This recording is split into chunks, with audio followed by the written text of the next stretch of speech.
Kitab Wahyu Yesus Kristus. Penulis buku ini yang namanya bukan Wahyu disebutkan di awal kitab. Kitab ini ditulis oleh Yohanes yang bisa mengacu kepada murid yang dikasihi yang menulis kitab Injil dan kitab surat Yohanes. Atau bisa juga mengacu kepada Yohanes yang lain, nabi mesianik Yahudi yang berkeliling dan mengajar gereja mula-mula. Yohanes yang manapun itu, dia telah menjelaskan di paragraf awal kitab macam apa yang ditulisnya. Pertama-tama dia menyebutnya kitab Wahyu atau kitab kiamat. Bahasa Yunaninya adalah Apokalipses. Dan itu mengacu pada jenis literatur yang sangat akrab bagi pembaca Yohanes dari kitab suci Ibrani dan dari naskah populer Yahudi lainnya. Apokalipses menceritakan mimpi-mimpi dan penglihatan-penglihatan simbolis seorang nabi yang mengungkapkan perspektif surgawi Allah tentang sejarah dan peristiwa-peristiwa terkini. Sehingga masa kini dapat dilihat dengan mengingat hasil akhir sejarah. Dan Yohanes berkata Apokalipses ini merupakan sebuah nubuatan, yang artinya bahwa itu adalah firman Allah yang disampaikan melalui seorang nabi kepada umat Allah. Biasanya bertujuan untuk memberi peringatan atau menghibur mereka pada masa krisis. Dengan menyebut kitab ini sebagai kitab nubuatan, Yohanes mengatakan bahwa hal itu sesuai dengan tradisi para nabi di Alkitab dan membawa pesan mereka ke titik klimaks. Dan nubuatan apokaliptik ini dikirim kepada orang-orang yang benar-benar dikenal oleh Yohanes. Kitab ini dibuka dan ditutup sebagai surat edaran yang dikirim kepada 7 jemaat di provinsi Romawi kuno di Asia. Nah, 7 adalah angka yang penuh makna bagi Yohanes. Ini adalah angka kesempurnaan berdasarkan siklus 7 hari Sabat dalam Perjanjian Lama, dan Yohanes menyelipkan angka 7 dalam tiap-tiap bagian kitab ini. Dengan pendahuluan ini, Yohanes telah memberikan panduan yang jelas tentang bagaimana dia ingin kita memahami kitab ini. Pewahyuan umat Yahudi disampaikan melalui gambar-gambar dan angka-angka simbolis. Ini bukanlah kode rahasia tentang kapan terjadinya kiamat, tetapi Yohanes secara terus-menerus menggunakan simbol-simbol yang diambil dari Perjanjian Lama, dan dia mengharapkan pembacanya untuk menemukan apa arti simbol tersebut dengan melihat teks yang dia singgung. Selain itu, fakta bahwa ini adalah sebuah surat, artinya bahwa Yohanes sebenarnya sedang menunjukkan sikapnya terhadap situasi gereja-gereja di abad pertama. Jadi sementara kitab ini banyak memberi pesan kepada orang-orang Kristen di kemudian hari, makna kitab ini harus terlebih dahulu disesuaikan dengan konteks historis waktu, tempat, dan pembaca surat Yohanes, yang membawa kita ke bagian pertama buku ini, yaitu pesan Yesus kepada 7 jemaat. Yohanes diasingkan di Pulau Patmos dan dia mendapat penglihatan tentang Yesus yang telah bangkit dan dimuliakan sebagai Raja atas dunia. Dan dia berdiri di antara 7 nyala api. Dan Yohanes mengatakan bahwa ini adalah simbol dari 7 jemaat di Asia Kecil yang diadaptasi dari kitab Nabi Zakaria. Dan Yesus mulai membahas masalah spesifik yang dihadapi masing-masing jemaat. Ada yang menjadi apatis karena sudah kaya dan makmur, ada yang berkompromi secara moral, orang-orangnya masih memakan makanan persembahan berhala, bersinah, dan memiliki kuil-kuil berhala, tapi yang lain di antara jemaat-jemaat tersebut tetap setia kepada Yesus. Dan mereka menderita pelecehan dan bahkan penganiayaan berat. Dan Yesus memperingatkan bahwa keadaan ini akan memburuk. Kesengsaraan menimpa jemaat-jemaat tersebut, dan hal itu akan memaksa mereka untuk memilih antara berkompromi atau tetap setia. Pada masa Yohanes, pembunuhan orang-orang Kristen oleh Kaisar Romawi, Nero, telah berlalu. Dan penganiayaan orang-orang Kristen oleh Kaisar Domitian mungkin sedang berlangsung. Dan godaannya adalah untuk menyangkal Yesus demi menghindari penganiayaan atau untuk menjadi bagian dari tradisi Romawi saat itu. Dan Yesus memanggil mereka untuk tetap setia sehingga mereka bisa mengatasi dan sungguh-sungguh menaklukkannya. Dan Yesus menjanjikan sebuah upah bagi setiap orang di jemaat-jemaat ini yang berhasil menaklukkannya. Setiap upah yang diambil langsung dari penglihatan terakhir dalam kitab ini, yaitu tentang perkawinan surga dan bumi. Jadi bagian pendahuluan ini membangun ketegangan plot utama yang akan mengarahkan alur cerita dalam kitab ini. Akankah pengikut Yesus bertahan? Akankah mereka mewarisi bumi baru yang telah disediakan Allah? Dan mengapa kesetiaan kepada Yesus disebut sebagai penaklukan? Bagian selanjutnya dari kitab ini akan memaparkan jawaban Yohanes. Selanjutnya, Yohanes mendapat penglihatan tentang tahta surga dan dia menggambarkan itu sesuai dengan gambaran yang disampaikan para nabi di Perjanjian Lama. Di sekeliling Allah adalah makhluk-makhluk dan tua-tua yang mewakili semua ciptaan dan umat manusia, dan mereka memberi kehormatan dan kesetiaan kepada Allah, pencipta yang sejati, yang kudus, kudus, kudus. Di tangan Allah ada sebuah gulungan kitab yang dimeterai dengan 7 meterai lilin. Ini melambangkan pesan dari nabi-nabi Perjanjian Lama, dan gulungan kitab tertutup tentang penglihatan Daniel. Ini semua tentang bagaimana kerajaan Allah akan datang sepenuhnya di bumi seperti di surga. Namun sepertinya tidak ada yang bisa membuka gulungan kitab itu, sampai Yohanes mendengar sebuah suara yang berkata bahwa ada seseorang yang bisa membukanya. Dia adalah singa dari suku Yehuda, yaitu tunas Daud. Dialah yang dapat membukanya. Ini adalah penggambaran klasik dari Perjanjian Lama tentang Raja Mesianik yang akan membawa kerajaan Allah melalui penaklukan militer. Nah, itulah yang didengar oleh Yohanes. Tetapi apa yang kemudian dilihatnya bukanlah seekor raja singa yang buas, namun seekor domba korban yang berlumuran darah yang masih hidup dan siap untuk membuka gulungan kitab. Nah, simbol Yesus sebagai anak domba yang disembelih itu sangat penting untuk memahami kitab ini. Yohanes mengatakan bahwa janji dalam Perjanjian Lama tentang kerajaan kemenangan Allah di masa depan diresmikan melalui penyalipan Mesias. Yesus mengalahkan musuh-musuhnya dengan mati bagi mereka sebagai domba Paskah yang sejati, sehingga mereka bisa ditebus. Oleh karena kebangkitannya, kematian Yesus di kayu salib bukanlah merupakan sebuah kekalahan, melainkan pentahbisannya sebagai raja, dan itu merupakan cara Yesus mengalahkan kejahatan. Dan penglihatan ini diakhiri dengan anak domba yang berada di samping dia, yang duduk di atas tahta. Dan bersama-sama, mereka disembah sebagai pencipta sejati dan penebus. Dan anak domba yang disembelih itu mulai membuka gulungan kitab tersebut. Ini adalah simbol otoritas ilahi Allah untuk membawa suatu sejarah sampai pada kesudahannya, yang membawa kita ke bagian berikutnya dari kitab ini, yaitu 3 siklus 7 hal. 7 meterai, 7 sangkakala, dan 7 cawan. Dan setiap siklus menggambarkan kerajaan dan keadilan Allah yang hadir di bumi seperti di surga.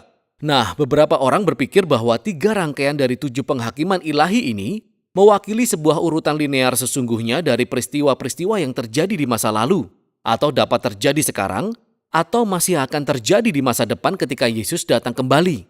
Tapi perhatikan bagaimana Yohanes telah merangkai semua 7 hal ini bersama-sama. Jadi 7 cawan terakhir keluar dari sangkakala ke-7 dan meterai ke-7. Dan ke-7 sangkakala muncul dari meterai ke-7. Semua hal itu seperti boneka Rusia. Setiap hal ke-7 berisi 7 hal berikutnya. Perhatikan juga bagaimana masing-masing rangkaian 7 hal ini berujung pada penghakiman terakhir dan semuanya memiliki akhir yang serupa. Jadi, kemungkinan besar Yohanes menggunakan setiap rangkaian 7 hal untuk menggambarkan periode waktu yang sama antara kebangkitan dan kedatangan Yesus di masa depan, dari 3 perspektif yang berbeda. Jadi domba yang disembelih itu mulai membuka 4 meterai pertama dari gulungan-gulungan kitab itu. Dan Yohanes melihat 4 penunggang kuda. Ini adalah gambaran yang ada di kitab Sakaria pasal 1. Dan mereka melambangkan masa perang, penaklukan, kelaparan, dan kematian.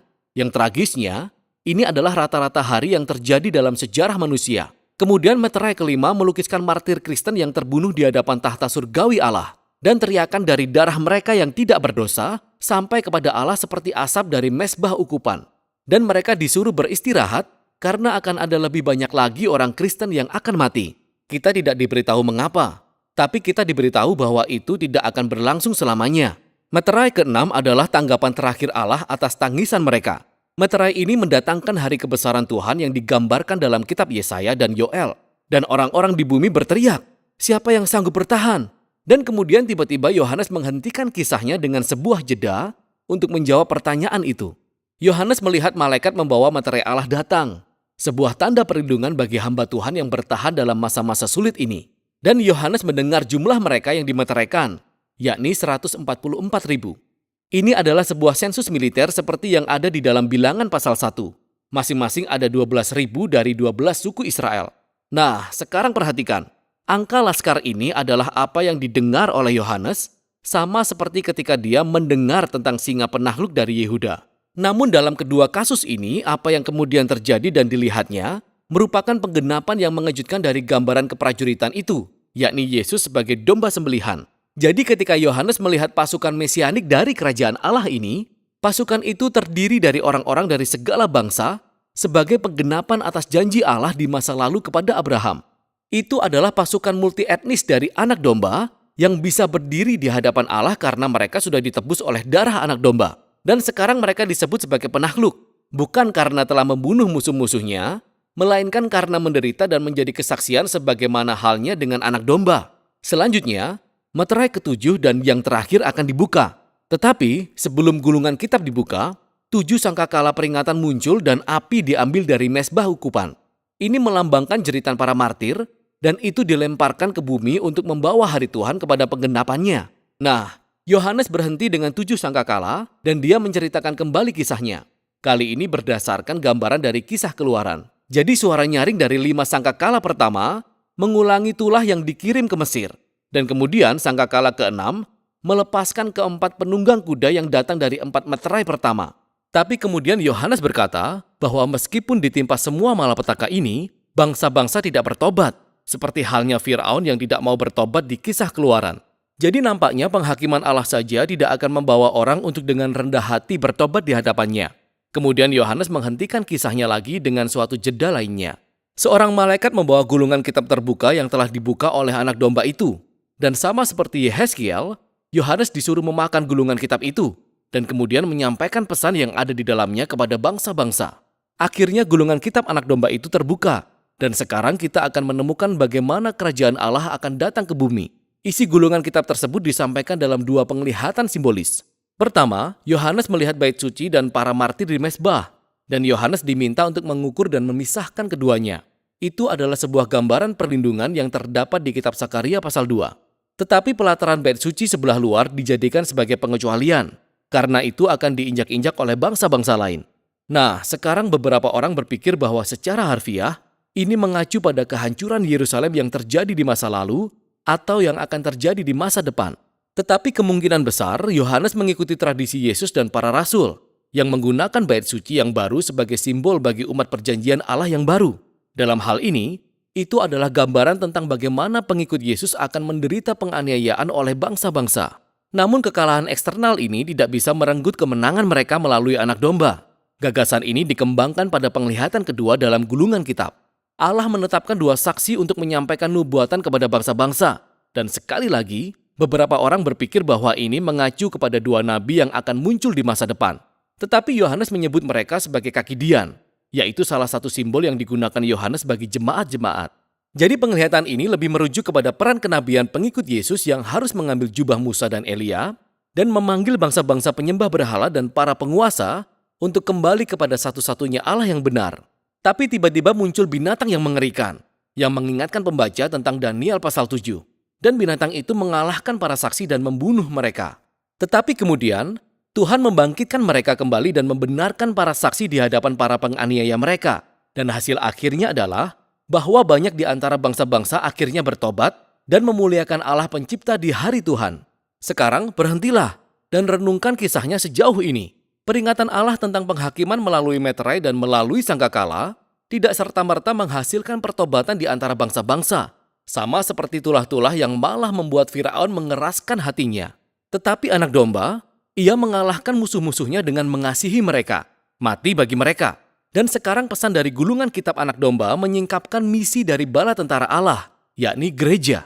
Kerajaan Allah akan dinyatakan jika bangsa-bangsa melihat gereja menerapkan kasih yang mau berkorban seperti anak domba. Tidak membunuh musuh-musuhnya, tetapi justru mati bagi mereka. Itu adalah belas kasihan Allah yang ditunjukkan melalui pengikut-pengikut Yesus yang akan membawa bangsa-bangsa kepada pertobatan.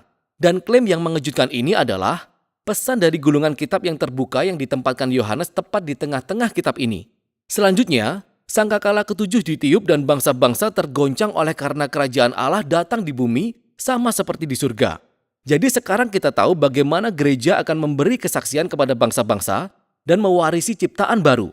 Tapi siapakah binatang mengerikan yang mengobarkan perang terhadap umat Allah? Dan bagaimana keseluruhan kisah ini akan berakhir? Yohanes akan mengungkapkannya di paruh kedua kitab Wahyu.